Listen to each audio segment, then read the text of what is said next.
Ahora, no sé. Nada, vamos a esperar un poquito, que el coffee break siempre retiene a la gente.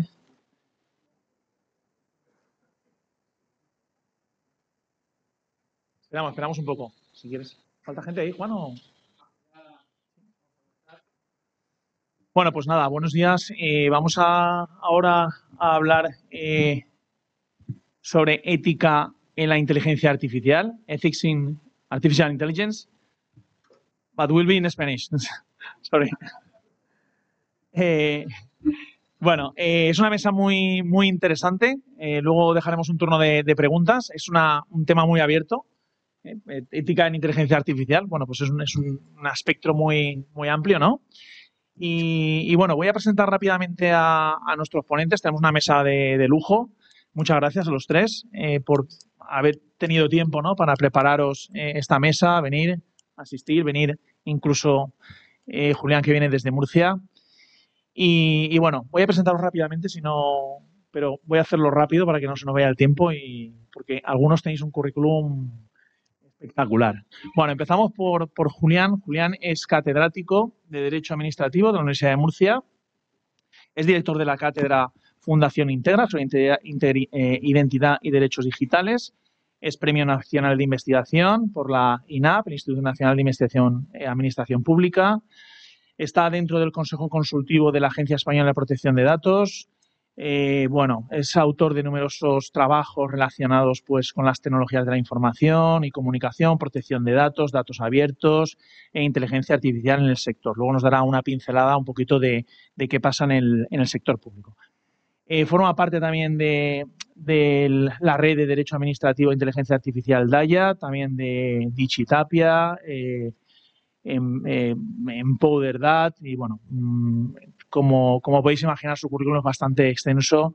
Lo tenéis en el perfil de la página web y os invito a que os lo añadáis como perfil de LinkedIn.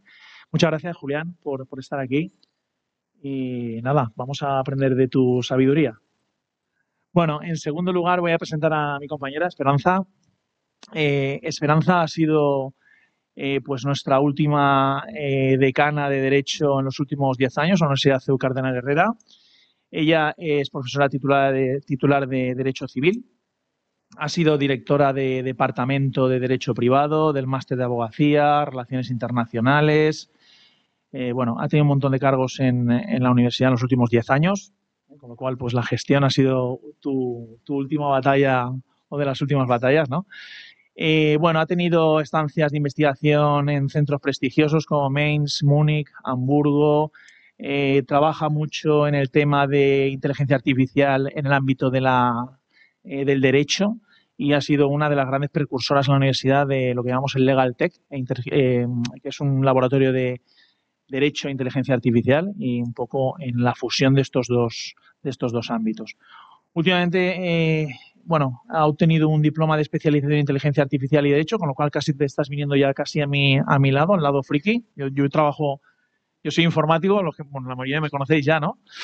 Trabajo en inteligencia artificial, o sea que estoy atrayendo a Esperanza y pertenece, pues bueno, a asociaciones como Legal Hackers, que este nombre aquí encanta, ¿vale? El think tank de abogacía en los negocios, Inquietos, y Women in Legal World, y además ha tenido un premio hace poco de premio a la mujer innovadora. Así que, bueno, pues muchas gracias, Esperanza, por haber aceptado este reto. Bueno, y en último lugar, Diego, también darte las gracias especialmente porque ha sido nuestro fichaje de último momento. Diego Parra es CTO y cofundador de la empresa LinkedAI, donde lidera pues, el desarrollo de una plataforma para la generación de datos de entrenamiento en modelos de inteligencia artificial. ¿Vale? Es un poco la parte más TI de nuestra mesa. Dirige un equipo grande de desarrolladores para construir, pues bueno, sobre todo construir bases de datos, datasets importantes, ¿no? Grandes bases de datos y el etiquetado de los mismos pues para el entrenamiento de modelos de inteligencia artificial. Tiene más de 12 años de experiencia en desarrollo de software, también en inteligencia artificial y web, y bueno, es embajador de CTI, ¿vale? Que es una comunidad global que promueve la educación e innovación en inteligencia artificial. Así que, bueno, Diego, también muchísimas gracias por haber aceptado venir. y además en último momento. Muchas gracias. Bueno, voy a lanzar una primera pregunta que se lo voy a lanzar a Julián, ¿vale? Porque el tema que es ética e inteligencia artificial, pues es un ámbito bastante amplio. Entonces, bueno, no sé si podríamos un poco empezar por que descifrarais vosotros un poco qué entendemos por ética en la inteligencia artificial en este campo, ¿vale? Porque es importante y, bueno, y todo esto también cómo está relacionado con el papel que juegan los derechos fundamentales. Entonces, bueno, cuando queráis. Buenos días. Muchas gracias por la invitación al Chapter de Valencia de ISACA. Es un placer estar aquí, pero voy a empezar ejerciendo derechos.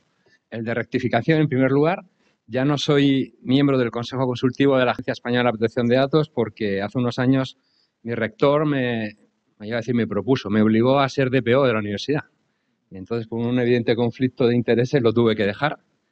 De manera que he tenido la oportunidad de, bueno, trabajar codo con compañeros del mundo de la informática y no solo del derecho. Y en segundo lugar, también tengo que hacer un disclaimer, ¿no?, de responsabilidad. ¿En qué sentido? Estabas planteando el debate entre aspectos éticos e innovación tecnológica, ¿no? Yo os lanzaría el siguiente reto. ¿De qué se habla cuando se habla de ética? Pues yo vengo a hablar de derecho, no vengo a hablar de ética. Y me parece un debate muy interesante porque a veces se confunden ambos planos. Y esto ha pasado históricamente en el mundo de la protección de datos. Estaréis todos al cabo de la calle ya de lidiar con proyectos, iniciativas donde se habla de la ética. La ética no es obligatoria. No existen marcos que permitan el compliance en el mundo ético. En el derecho sí. Por eso es tan importante reforzar el aspecto jurídico, al menos en mi intervención me voy a limitar únicamente a temas legales. Y por eso es interesante comenzar hablando de derechos fundamentales. Yo creo que el gran debate que existe ahora mismo a nivel global, y es una cuestión para comentarlo, si hay oportunidad también de que intervengáis, es el de la innovación, si la está matando el derecho, la regulación. Yo creo que es un tema interesante de reflexión donde hay muchos lugares comunes. Yo he tenido oportunidad de discutir sobre esta cuestión en muchos ámbitos y una de las principales conclusiones que me llevo es que es un debate aparentemente falso, me atrevería a decir. ¿Realmente queremos un modelo de sociedad tecnológica como el que hay en otros lugares del mundo? ¿Ese es el modelo que queremos? Ciertamente, el problema está en cómo integrar la variable jurídica en la innovación tecnológica. Y esto es el reto. Y aquí hay que ser muy imaginativo, ¿no? Como comentábamos Eusebio en el café, donde hay que dar un vuelco y seguramente tendremos que hacer las cosas de otra manera, una manera más difícil, pero yo creo que a nivel global el modelo europeo pasa necesariamente por integrar la variable jurídica en el desarrollo tecnológico. Y este es el gran tema de debate. No podemos renunciar a nuestras garantías jurídicas. Si en Europa en este momento vivimos con todos los matices, como hemos vivido estos últimos años, ha sido gracias al potencial que ha tenido un modelo de desarrollo basado en el cumplimiento normativo, en el respeto a los derechos y las libertades. El problema es que hablar solamente de derechos y libertades es más complicado. ¿Por qué? Porque los derechos y libertades, los principios generales, pues son muy abstractos y hay que aplicarlos en el caso concreto. Y esto puede generar inseguridad jurídica a la hora de desarrollar proyectos reales. Este es el desafío. De manera que simplemente porque haya una regulación a nivel europeo en una materia como puede ser la IA o pueden ser pues todo el paquete normativo de la agenda digital que comentaba el anterior ponente, me parece que no es suficiente. Eso puede generar una apariencia de garantía jurídica, pero no es suficiente. Por encima del Reglamento de Inteligencia Artificial, del Reglamento de Protección de Datos, por encima de la Data Governance Act, por encima de la regulación sobre datos abiertos, por encima de todo eso están los derechos y libertades. Y en ese sentido, como antes decía, pues puede ser más difícil concretar si en una decisión de un proyecto concreto estamos o no cumpliendo con estos derechos y libertades. Los riesgos jurídicos a los que se enfrenta nuestro proyecto son mayores, pero al mismo tiempo tenemos la certeza, la seguridad de que el desarrollo tecnológico pues, va a estar centrado, por ejemplo, en el ser humano, en la protección de la dignidad del ser humano. Y esto que estoy comentando ahora aquí no son meras ideas abstractas y teóricas que un académico del mundo del derecho, como soy yo, viene aquí a contaros, ¿no? Han habido ya decisiones, recordar el caso del Tribunal de la Haya que tumbó una aplicación que utilizaba el gobierno de Países Bajos para identificar cosas de fraude. Esto hace ya años, no había reglamento de nada. ¿En qué se basó el tribunal? En la dignidad humana. Y esto sirvió para anular un proyecto muy potente que había puesto en marcha el gobierno de Países Bajos y tuvo que dimitir el gobierno.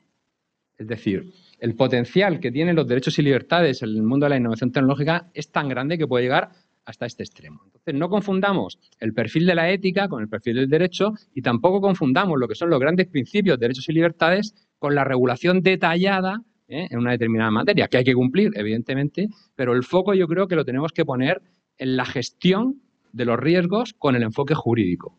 Yo creo que esto ayudaría mucho a simplificar vuestro trabajo. Y para la primera intervención me voy a callar aquí. He visto ahí ya Guerrero, pero ahí. Vamos, ahora luego los de la parte informática tenemos un poco que atacar al derecho, ¿no? No sé si ya...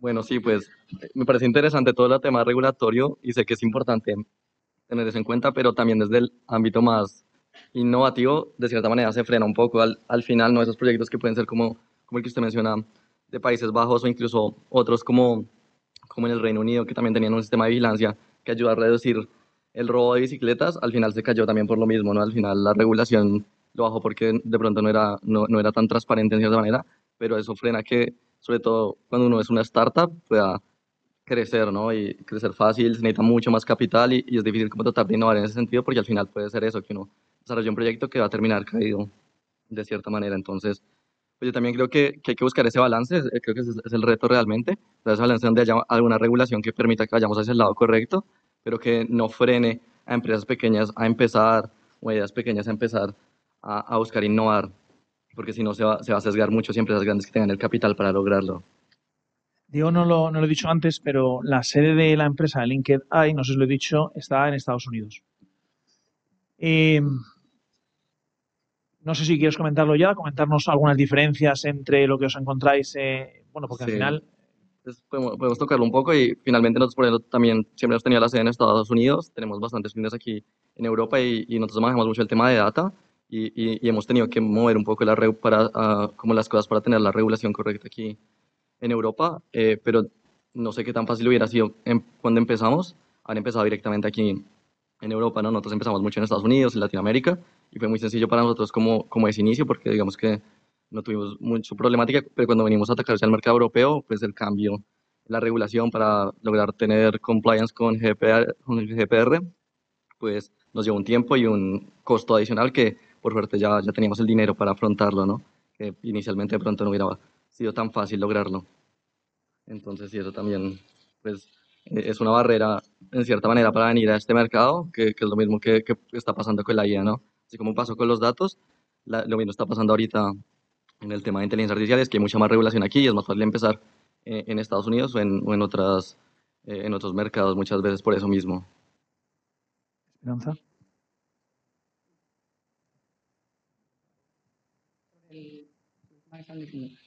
Bueno, yo realmente, perdón, pienso que estoy más en la línea de lo que dice Julián, de que la parte ética tiene que estar conformada junto con la parte regulatoria. Digamos que la ética es un poco la brújula, lo que nos tiene que ir guiando, pero realmente el marco en el que nos vamos a tener que mover, y ahí es donde está la dificultad de encontrar el equilibrio con la innovación y con el desarrollo, está en ver, la regulación. Entonces, son varias variables en juego y combinarlas todas realmente es un proceso realmente complejo. O sea, porque tenemos, lo comentaremos luego, pero vamos, es una cuestión de que esto se convierte en algo muy interdisciplinar, que no es una cuestión de los informáticos, no es una cuestión de los juristas, sino que es una cuestión de un trabajo conjunto, incluso con filósofos, con humanistas, para darle una versión que no sea exclusivamente tecnológica o exclusivamente ética o jurídica, que se quedaría en el vacío más total, pienso. A ver, yo siempre he tenido no sé, hablando con compañeros, la inquietud es que parece que en el tema de la IA estamos regulando antes de desarrollarla. ¿no? Por resumir un poco la pregunta. No sé cómo veis esto. ¿Hemos empezado a regular demasiado pronto antes de que los desarrollos realmente estén llegando? Porque yo, al contrario de lo que decía el ponente anterior, parecía que hay un declive en la IA. Yo creo que todo lo contrario. Yo creo que esto no ha hecho más que empezar. Entonces, no podríamos estar a lo mejor regulando antes de lo que sería el desarrollo, o vosotros no lo veis así. No sabemos aún los usos de la IA. No sé, ¿cómo lo veis?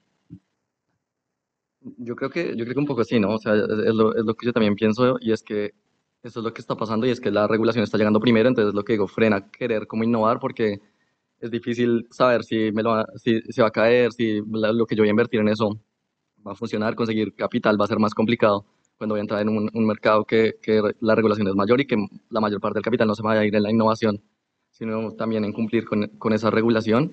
Entonces, si la regulación viene primero, va a frenar. Yo siento que frena en un poco sentido eso, y en parte por eso sí.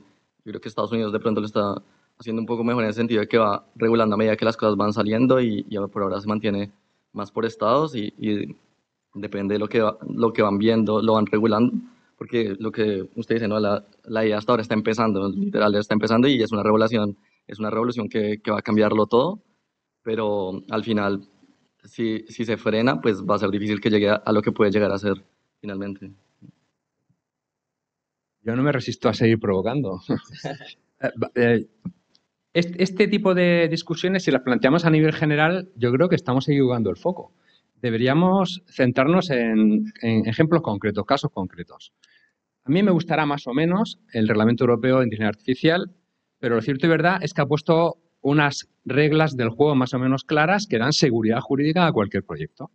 Y de esta manera, por ejemplo, mecanismos como la evaluación de impacto en derechos fundamentales, que es una obligación que los sistemas de alto riesgo tienen que cumplir, pues te ayudan a analizar cuál es el impacto que tiene en estos grandes principios jurídicos el desarrollo tecnológico. Y de esa manera vas a poder justificar que hay un elemento de cumplimiento normativo. Si no hubiese una regulación, luego si queréis entramos en la idea de la regulación, se generaría también una cierta inseguridad jurídica, ¿vale? De manera que cualquier desarrollo tecnológico no sabría muy bien qué es lo que tiene que cumplir. De manera que hay un mínimo estándar que no acaba de ser, al menos desde mi punto de vista, esto, insisto, me gustaría discutirlo con vosotros, no acaba de ser tan exigente como que para impedir la innovación tecnológica. O, por ejemplo, los sistemas sistemas prohibidos, los usos prohibidos de sistemas de inteligencia artificial que establece el reglamento, pues los podemos someter a debate a ver qué nos parecen. Queremos una sociedad totalmente vigilada, con una determinada tecnología, de manera proactiva. ¿Queremos esa sociedad? Este es el debate de fondo. La digitalización a lo que nos lleva es a un potencial control absoluto de la sociedad, de todo lo que sucede. Y este tipo de dinámicas son muy perversas. Desde el punto de vista del control del Estado, miramos al sureste asiático, o desde el punto de vista del control del mercado, y miramos al otro lado del charco, si queréis. Y podemos poner ejemplos reales que hayan sucedido. De manera que hay que establecer una mínima regulación, y yo creo que la normativa europea, que podemos discutir los detalles, es un paso inicial que está teniendo un impacto en el mercado y en el desarrollo. Y esto lo conocéis vosotros mucho mejor que yo. Entonces sí que me gustaría, en lugar de seguir enfrentando el derecho con la innovación tecnológica, que analizáramos casos concretos y tomáramos conciencia también de la importancia de medidas organizativas tan elementales como integrar al jurista en los equipos de trabajo desde el principio. Estos principios que establece el GDPR de la privacidad por diseño, por defecto, de los que tanto hemos aprendido, hay que empezar a integrarlos también en los desarrollos tecnológicos. Y también, evidentemente, y voy a ser autocrítico, también los juristas tenemos que hacer un esfuerzo por empatizar, por entender la perspectiva de la tecnología, por aprender, por tomarnos más cerveza, más café, ¿no?, con compañeros del mundo tecnológico, porque a veces esto ayuda a, de alguna manera, no voy a decir a mitigar los problemas, sino a entender el sentido de las medidas normativas, a lo mejor hacer una interpretación. A veces, claro, las normas son abstractas, genéricas, hay que aplicarlas a un caso concreto y hay un margen de interpretación. Y el hecho de poder justificar de manera precisa la decisión que se adopta, pues puede ser suficiente para el cumplimiento normativo. Suena, insisto, muy abstracto, muy teórico. Y me gustaría que lo aterrizáramos. Y voy a poner ejemplos. ¿Qué os parece la interpretación de la Agencia Española de Protección de Datos en relación con la biometría con fines de identificación? Este es un tema caliente, ¿eh? Vamos a hablar de esto y vamos a discutirlo. Y de esa manera podemos llegar a conclusiones. Y a lo mejor incluso se podría llegar al convencimiento de que la interpretación que hace la agencia no es la adecuada, ni en la forma ni en el fondo. Es un ejemplo, ¿eh? Para no subirme arriba y venirme por las nubes. ¿Algo que aportar? Bueno, básicamente lo que iba a comentar es que la regulación no tiene por qué estar avanzada, o sea, tiene que estar en paralelo con la innovación, o tiene que estar en paralelo con el desarrollo, igual que ya empezó con el tema de la protección de datos, con la innovación en el diseño, o sea, ya desde el primer momento en que se está diseñando. Luego también la evaluación continua del impacto conforme se va desarrollando los diferentes programas. El hecho de dar entrada, como decíamos antes, a personas de otras disciplinas, el colaborar más estrechamente desde el principio, haría que no fuera por una parte la regulación y por otra el desarrollo de la tecnología. Se puede, pero es un esfuerzo al que no estamos acostumbrados a trabajar. Entonces, bueno, si de momento se está haciendo de manera separada, creo que todavía estamos a tiempo de empezar a coordinar las labores de los dos, porque la teoría la tenemos clara. Luego otra cosa es que nos pongamos hacemos a tierra y nos pongamos a hacerlo. Sí, a ver, hay un problema en el lenguaje, eso está clarísimo, ¿no? O sea, hablamos lenguajes totalmente distintos, ¿no? Yo, por ejemplo, cuando oigo la palabra transparencia, ya ahora mismo ya no sé ni lo que es.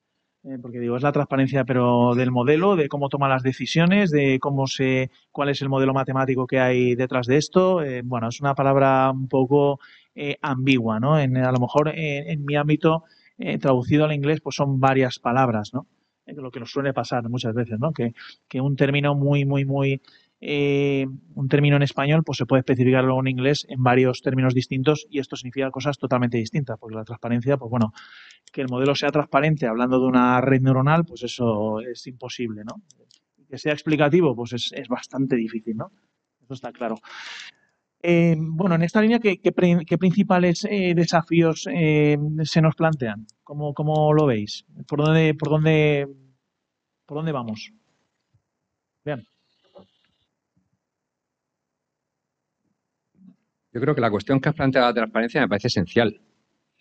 Y vamos a poner un ejemplo concreto, ¿no? Uno de los grandes temas de debate que hay en el mundo legal del derecho administrativo es el de la transparencia en relación con el uso de cierto tipo de herramientas tecnológicas. No sé si conocéis el caso Bosco. ¿Suena? Pues es el caso de una herramienta que utilizó el Ministerio, no me acuerdo cómo se llama entonces, de Transición Digital, como se llamara, para dar ayudas a familias en situaciones de vulnerabilidad desde el punto de vista energético. Entonces se detectó que fallaba en casos muy evidentes y hay una fundación, la Fundación Quibio, no sé si sonará, que se dedica precisamente a luchar socialmente en pro de la transparencia, que decidió recurrir al Consejo de la Transparencia porque no le daban el código fuente de la aplicación y no podían comprobar cuál era el origen del mal funcionamiento. Y esto dio lugar posteriormente a una sentencia en la Audiencia Nacional y está pendiente ahora mismo de sentencia en el Tribunal Supremo, que va a ser el primer caso seguramente que hay en España para definir el alcance de este principio en el ámbito del sector público. Aquí lo que se plantea es cuál es el alcance de la transparencia, hasta dónde debe llegar el derecho a saber.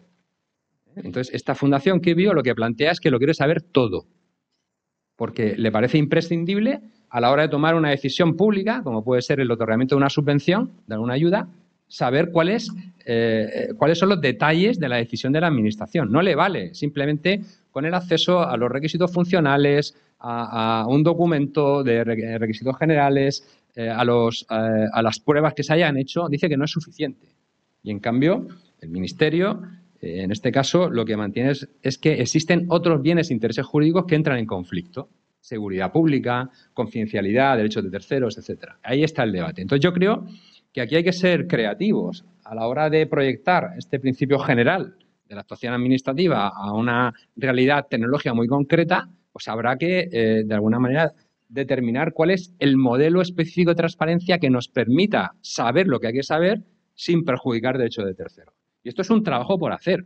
Y es un trabajo en el que la perspectiva legal es importante, pero también la tecnológica, la organizativa, la ética. En definitiva, es un trabajo en equipo, interdisciplinar. y de otra manera es imposible llevarlo a cabo. Entonces, es un ejemplo muy interesante el que has planteado en relación con el alcance de las normas jurídicas en el contexto digital. Pues, yo no sabría decirte cómo hay que hacerlo. Para poder tener una respuesta necesitaría escuchar a gente como vosotros, a tomar una decisión en conjunto. Sí, yo creo que hace falta un debate, bueno, hace falta establecer un lenguaje común, eso está clarísimo. En la parte tecnológica, pues lo entienden los tecnólogos, está claro. Cuando hablamos de una red neuronal, para mí es una caja negra, y eso que entiendo cómo funciona. Pero para alguien de fuera, pues mucho más, ¿no? Entonces, cuando se nos dice, no, la caja tiene que ser blanca, mejor dicho, transparente. ¿Cómo hacemos eso? O sea, no sabemos hacerlo. Estamos trabajando en esa línea. Hay mucha investigación, la explicabilidad de los modelos, la transparencia y demás, ¿vale? Pero intrínsecamente, pues algunos modelos no son explicables. Entonces, claro, ahí choca un poco lo que es la parte tecnológica con la parte legal, ¿no? Porque cuando se habla de transparencia, ya digo, una red neuronal, o sea, si tú preguntas a ChatGPT cómo genera las salidas, nadie lo sabe. O sea, los de OpenAI no lo saben. Sí, no, yo creo que, Controlan lo que saca. exacto, yo creo que en transparencia pues se está trabajando mucho y creo que es de las cosas que más va a tener sentido pues para la regulación y para poder también entender lo que hace el modelo al final, ya sea por la regulación o no, es importante saber qué hace el modelo y cómo lo hace para lograr, pues para lograr mejorarlo en cualquier sentido. Y mucho yo creo que eso va también del lado de la data, ¿no? Que es algo que nosotros también trabajamos mucho y por lo que ahí nos hemos enfocado sobre todo. Finalmente, si uno conoce la data con la que se entrenó el modelo, es mucho más fácil entender por qué tomó las decisiones que tomó. Entonces, mucha de la transparencia se está tomando que la data esté muy bien curada y esté muy bien segmentada para lograr los objetivos que se quieren. Igual que, bueno, hay muchas más técnicas que se están empezando a plantear, pero yo creo que desde la data se puede ver más o menos la transparencia con que la data sea exacta para lograr que el modelo también vaya hacia el lado que queremos que vaya. Y ahí en eso creo que va a haber mucho más en asegurar la data, porque pues OpenAI y todos estos empezaron metiéndole toda la data que encontraron, pero ahora se está pidiendo que la data pues esté mucho más controlada y es lo que va a tener sentido para lograr dar respuesta de donde el modelo está sacando sus respuestas, porque al final el modelo como tal, las decisiones que toma, sí es muy oscuro por la gran cantidad de parámetros que tiene, ¿no?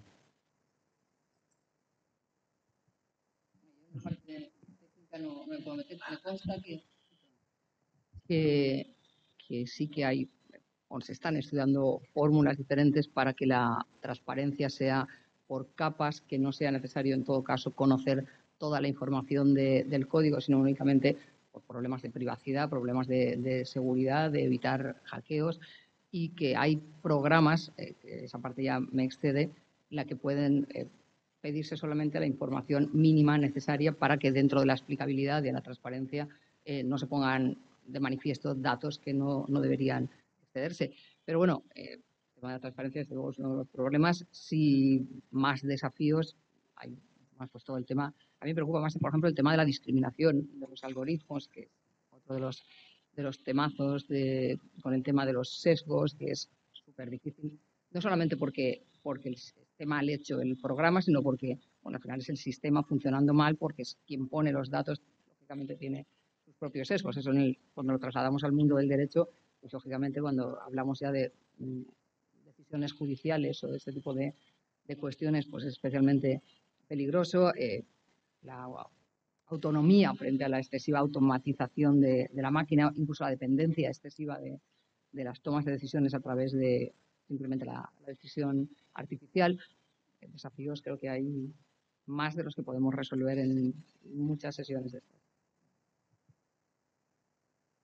Si me permites, porque me ha sugerido alguna de vuestras intervenciones una reflexión adicional. A lo mejor esta exigencia de la explicabilidad nos tiene que llevar a excluir las decisiones automatizadas en cierto tipo de supuestos. Por ejemplo, poneros en situación, hay que empatizar también. ¿Os imagináis que una maquinita os deniega una hipoteca? ¿O impide el acceso a una prestación sanitaria esencial? ¿Cómo lo justificamos? Necesitaremos también defender nuestros derechos. Y ahí la explicabilidad es fundamental. Quizá no tanto la transparencia, sino la explicabilidad. Y por eso también me parece una reflexión a nivel social que nos está haciendo muy importante es, al final, vamos a acabar concediendo una mayor pátina de objetividad a la decisión de la máquina frente a la del ser humano. Y no estoy planteando excluir, sino complementar las dos perspectivas. imaginaros una situación médica delicada. ¿Aceptaríais que únicamente en esa enfermedad terminal la decisión la tomara una máquina? Y no estoy diciendo que no la tenga que tomar una persona, sino que tiene que estar a lo mejor basada en la tecnología. Hay que hacer complementaria la doble perspectiva. La decisión humana y la tecnológica. Y cada uno tiene que tener su responsabilidad. Y esto es un reto, ¿eh? Porque si no acabaremos creyendo que la máquina siempre lo hace mejor. Y de esa manera a lo mejor es muy eficiente, pero no es empática. Y no es capaz de ponerse en el lugar del otro. Y hay una serie de elementos que perderíamos y que me parece esenciales hoy día. Veo una mano por ahí levantada.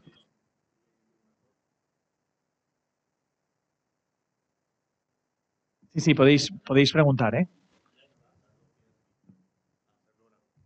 Perdona mi español, que ya en Holanda está prohibido el utilizo de evaluación de no sé cómo se dice en español, valuation of vivienda, the home valuation of the vivienda, cuánto sale una vivienda, el utilizo de algoritmo de deep learning, porque es tan inexplicable. Como, por ejemplo, si una máquina falla el precio de la vivienda y el vendedor se va a hacer un complaint, ¿cómo no se puede explicar? Se lo han prohibido, porque es una parte económica y eso salta de que sea lo mismo. Quería simplemente añadir que ya está excluido algunas cosas porque claramente cuando se habla de dinero alguien que ya este problema hay hace mucho tiempo, no es que...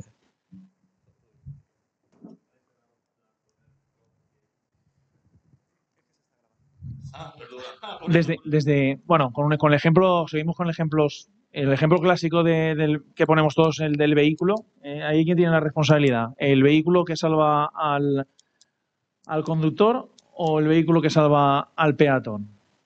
No sé si he planteado bien la pregunta. ¿Me entendéis? ¿Dónde está la responsabilidad? Has dicho, la responsabilidad tiene que ser compartida. Tampoco quiero hablar demasiado. Bueno, me parece un debate interesantísimo. Podéis intervenir vosotros si queréis. Yo creo que en los entornos digitales, caracterizados por la complejidad, por la diversidad de sujetos que intervienen, claro, va a ser muy difícil delimitar hasta dónde llega en abstracto, ¿no? Pero sí que creo, y esto es una cierta profecía, ¿no?, que yo lanzo aquí, que creo que habrá una tendencia a la objetivación de la responsabilidad. De manera que quien genera el riesgo, una situación objetiva de riesgo, debe asumir las consecuencias de los daños que se produzcan. Y seguramente el mundo de los seguros de automóvil cambiará radicalmente cuando entren en juego, de manera más o menos solvente, los coches autónomos. Tendrá que cambiar. Y en ese sentido, más allá de este planteamiento general, pues no sé mucho más que decirte. Sí que es verdad que, aparte de esa objetivación del riesgo, habrá que definir muy claramente cómo repartimos la responsabilidad entre los distintos agentes. Y esto es complicado. Es complicado hacerlo en un planteamiento general. Porque más allá de establecer reglas predeterminadas con anticipación, no podemos tomar una decisión en un caso concreto hasta que no suceda. Porque evidentemente habrá diversos sujetos humanos y diversas máquinas que van a interactuar. Y depende del tipo de problema que se haya dado, porque se haya dado, pues habrá un tipo de responsabilidad u otra que recaerá sobre uno de los sujetos. Habrá que analizar muy bien el caso concreto, efectivamente.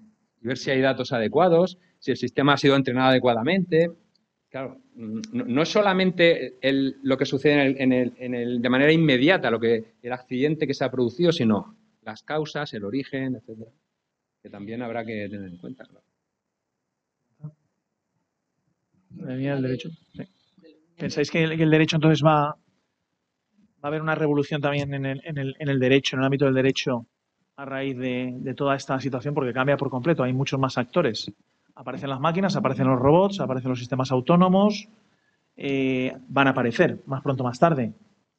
Pero el derecho no creo que tenga que entrar, o sea, que desde luego va a haber una modificación o una revolución, eso está habiéndola ya, pero no tanto porque tenga que hablar de la responsabilidad de los robots, pero sí que se va a tener que replantear nuevas fórmulas, como decía Julia, nuevas formas de responsabilidad y nuevos criterios para atribuir culpa o para atribuir la gestión de algunos casos. El derecho va a tener que meterse a regular pues, el tema de los algoritmos, de las discriminaciones, de la posibilidad de una casa o de que atiendan médicamente a una persona que no cumple los requisitos porque la máquina dice que no, o que contraten a un determinado tipo de persona porque históricamente se ha hecho así, los datos que le han metido estaban sesgados. Entonces, el derecho se encuentra con un mundo totalmente desconocido hasta el momento y de alguna forma va a tener que hacerle frente. En Europa es verdad que nos hemos metido de lleno con el reglamento europeo de inteligencia artificial, pero se limitan los riesgos.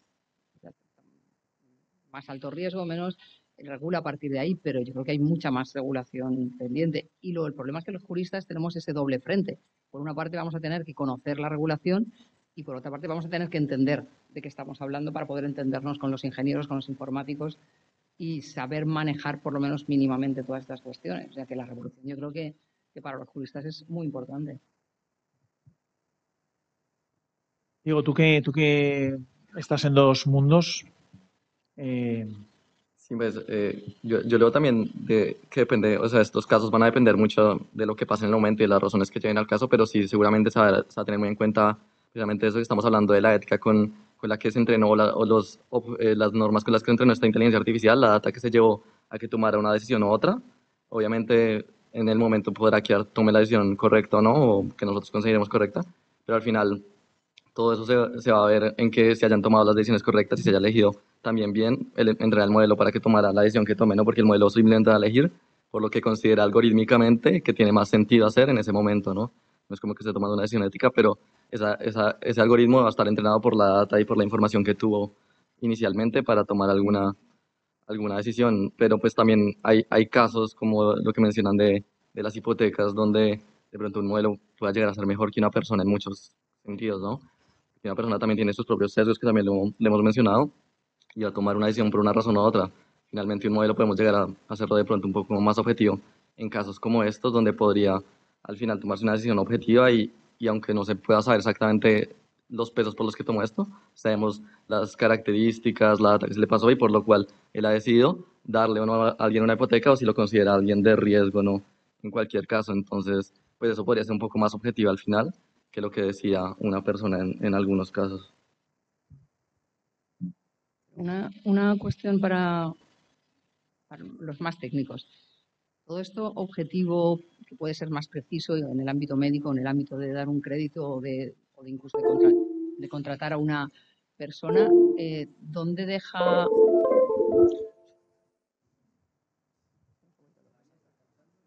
No le está gustando nada esto.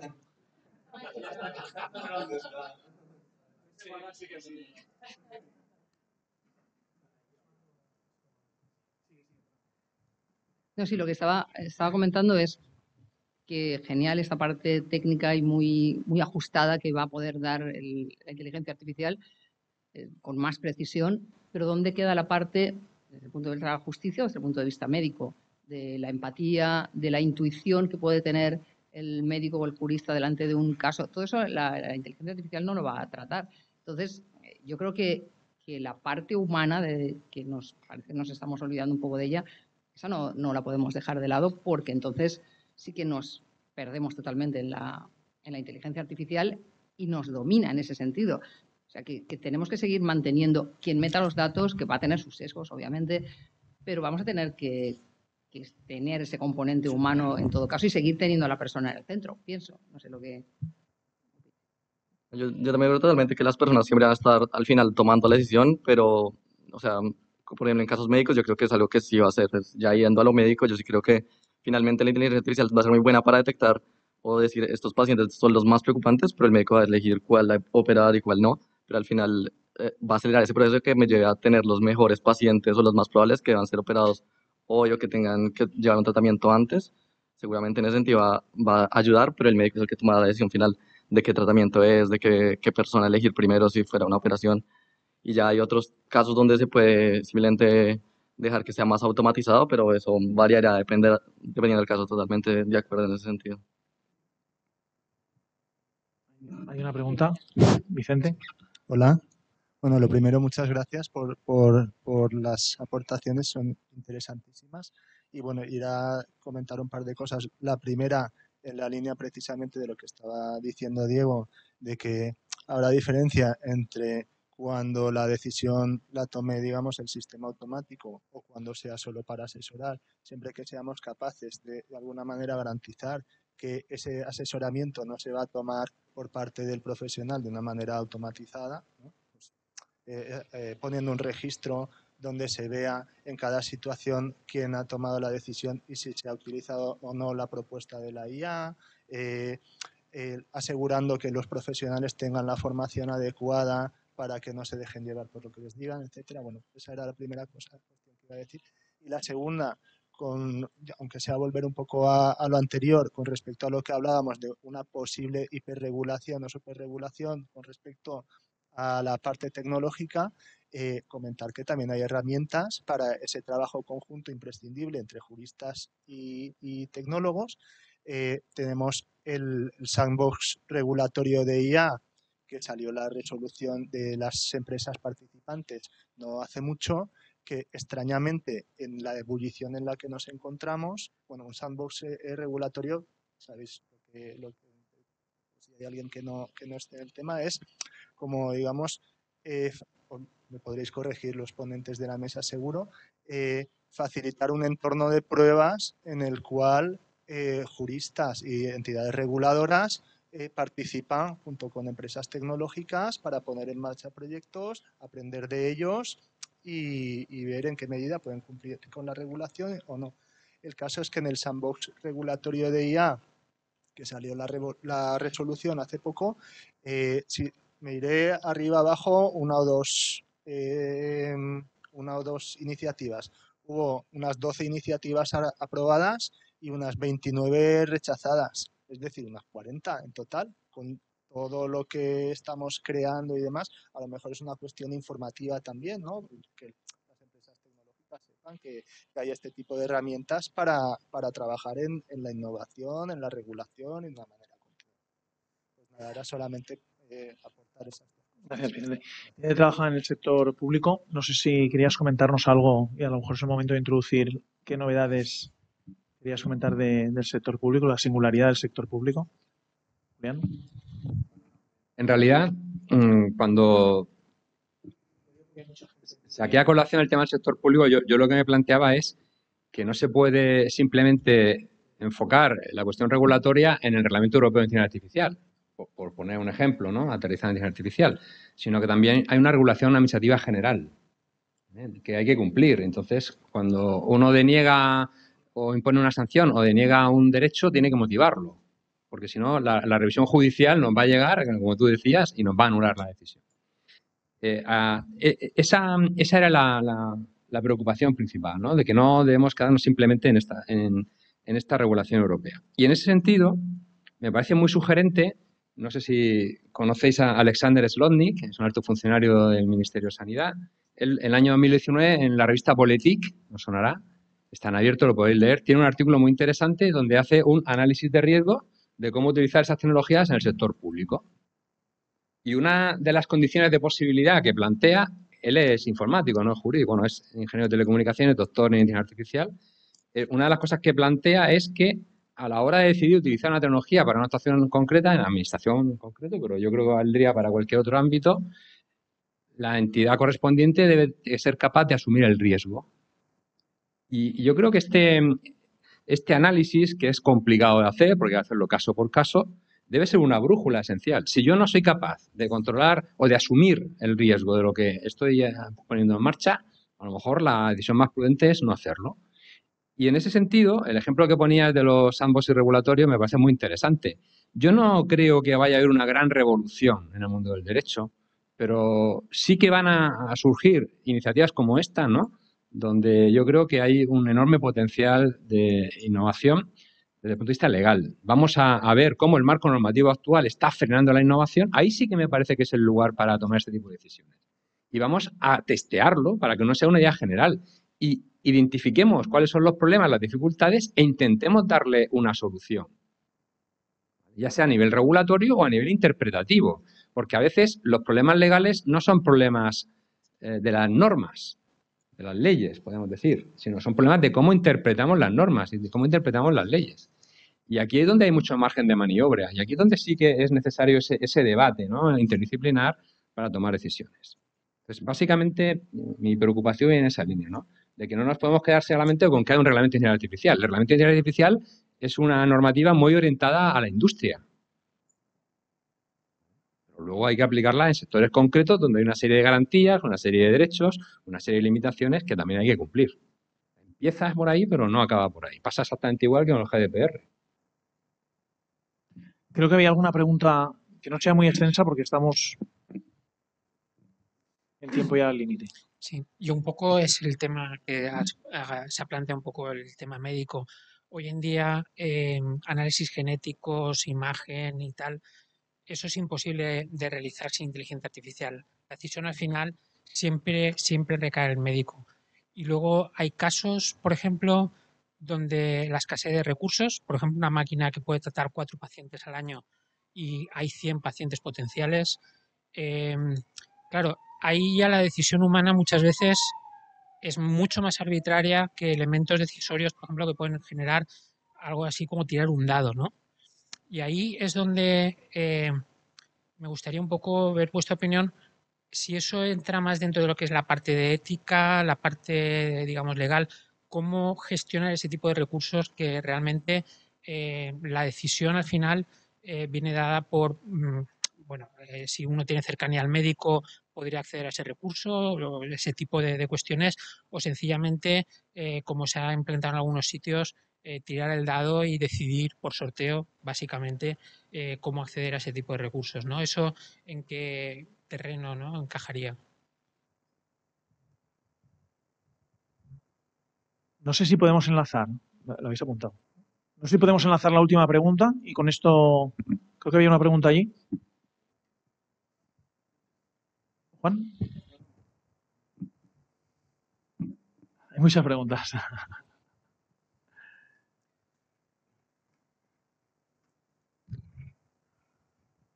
Buenas, muchas gracias por vuestra sabiduría.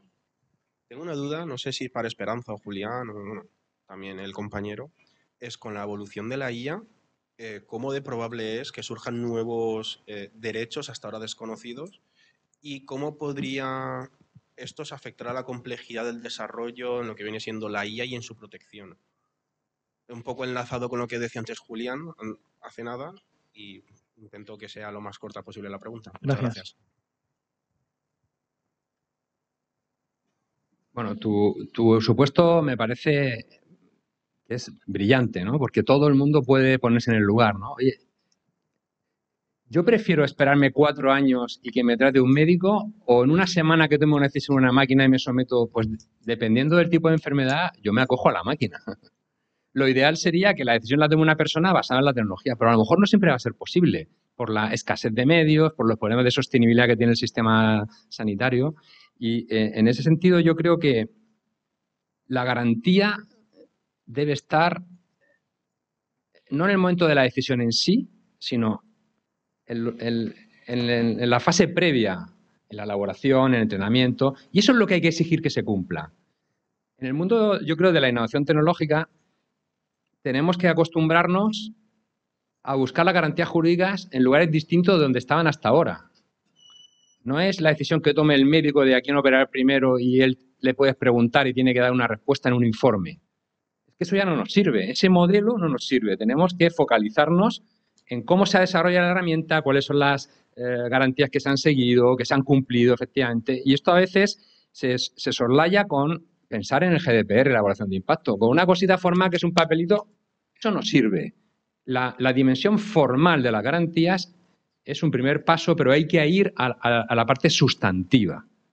Y ahí es donde yo creo que podemos ser muy generativos, muy creativos a la hora de buscar esa compatibilidad entre el derecho y la innovación tecnológica.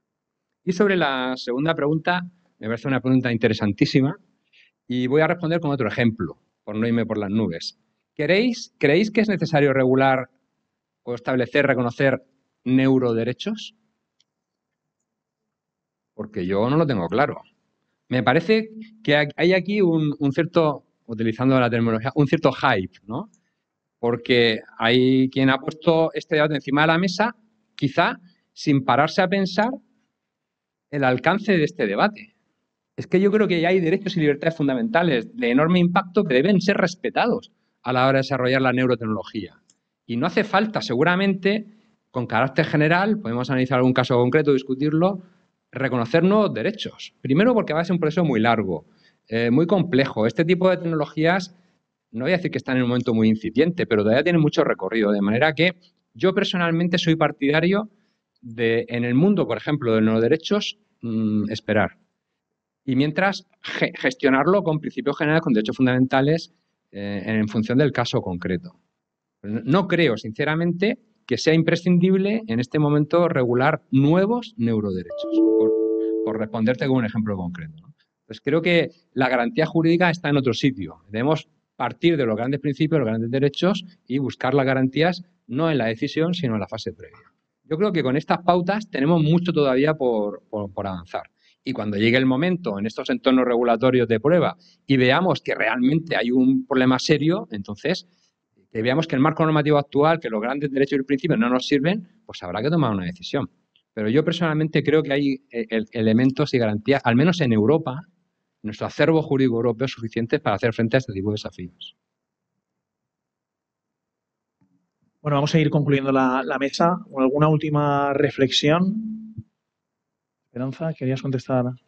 No, yo iba a responder la pregunta, pero en la misma línea que ha dicho Julián. O sea, que realmente, si estamos pensando en nuevos derechos, en el sentido de derechos de las máquinas, de los robots, como se empieza a hablar por ahí, no le veo sentido, lógicamente, y con nuevos derechos de las personas, creo que hay suficiente regulación, suficientes derechos fundamentales y libertades como para, modificando lo necesario, adaptarlos a esas circunstancias. Todos los temas de privacidad, de que la persona sepa cuando le estaba hablando una máquina o cuando la interacción la está teniendo con una inteligencia artificial, eso sí, pero bueno, todo eso se puede regular con lo que ya tenemos. No veo necesidad de derechos de momento, mientras no haya nuevas soluciones. Y Diego, ¿alguna reflexión final? Pues nada, yo creo que sobre el caso que planteas, que es bastante interesante, pues al final lo que decía en medicina y en esto, yo creo que va a seguir siendo la persona quien tome las decisiones, pero finalmente todas estas nuevas tecnologías lo que van a ayudar es a darle más herramientas para tomar la mejor decisión y pues ser digamos, más objetivo, tener más información y ayudar de pronto a priorizar lo que tiene más sentido, pero al final el médico tendrá que tomar la decisión, ¿no? Entonces, es un sentido en que en medicina yo creo que eso va a seguir pasando y la persona va a ser la que finalmente va a llegar a tomar la decisión. Y esto solo son, las tecnologías solo son cosas que van a ayudar a que sea la mejor decisión y tenga más herramientas al final. Julián, por darte la última palabra, última reflexión. Yo haría una reflexión como jurista en mi colectivo. Creo que nos falta mucha formación en tecnología, entender la tecnología, cómo funciona, y también grandes dosis de humildad intelectual. Especialmente los que trabajáis en el sector público, yo creo que vuestros compañeros juristas lo necesitamos. Y esto obedece a lo que es el ADN de un jurista, y más de un jurista del sector público, donde tendemos a ponernos el traje defensivo.